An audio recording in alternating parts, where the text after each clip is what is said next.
Okay, so we have the wrong version of gravity down here. So we're going to have to replace it with our universal form of gravity. It's not just mg. It would be capital G, the universal gravitational constant, times two masses, let's call them m1 and m2 for now, divided by a radius squared of some sort. Okay, if I were to run it now, I'd have some problems.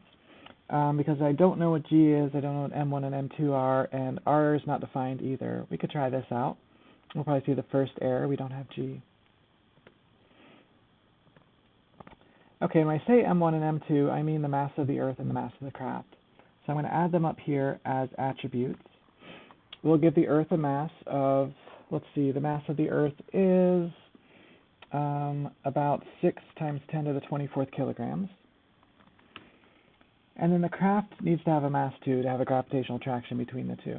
Now we know from class that the acceleration of the craft isn't going to depend on its own mass, because that'll divide out. So this is somewhat arbitrary, but I'm going to make it a value of 1,000 for now. Okay, so now down here, when I say M1, what I really want to call is the mass of the craft. So I'm going to have this be craft.mass. It calls the mass attribute of craft, which is defined up top. And then this would be the mass of the Earth, or Earth.mass.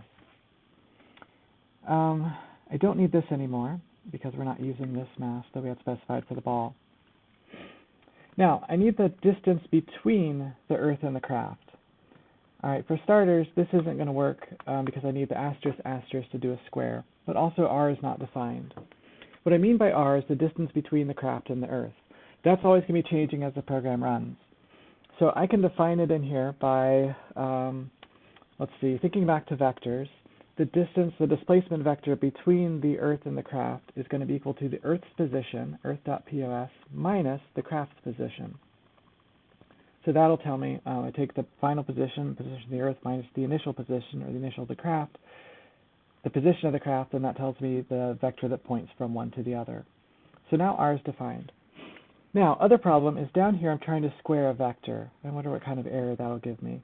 Oh, it's still confused about G. Let's fix that, then we'll come back to our vector. G is just not something I've defined yet. So I'll pop it out here. It is 6.7 times 10 to the 11th. And that is, let's see, set the universal gravitational constant.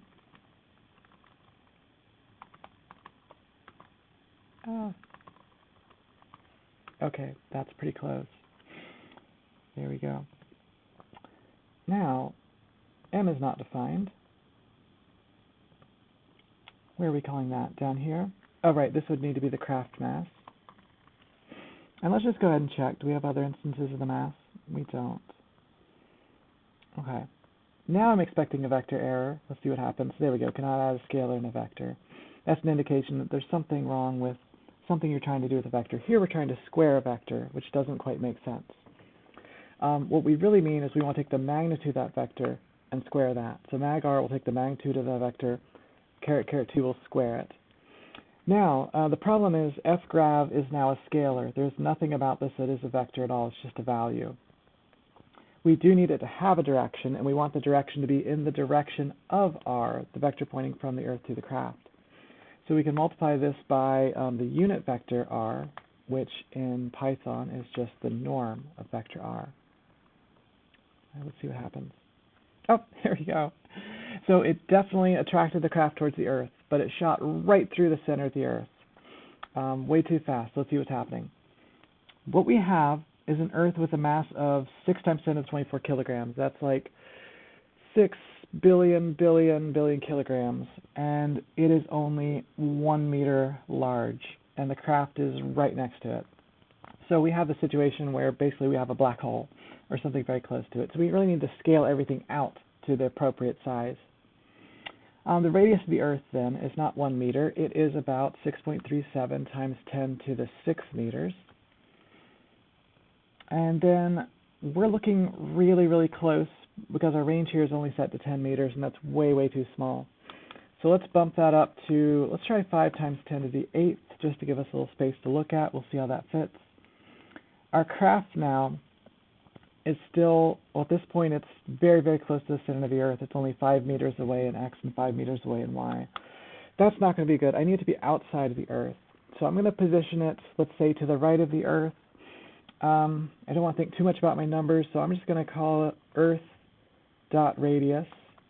That's the attribute of Earth, multiplied by, say, 1.5, just to set it a little further away, and then 0, 0.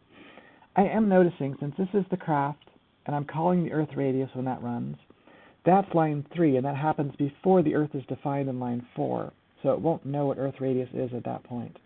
So I'm just going to switch the position here. We'll call the Earth first, define the Earth first, and then we can set the craft relative to the Earth radius. Okay, let's see where we are.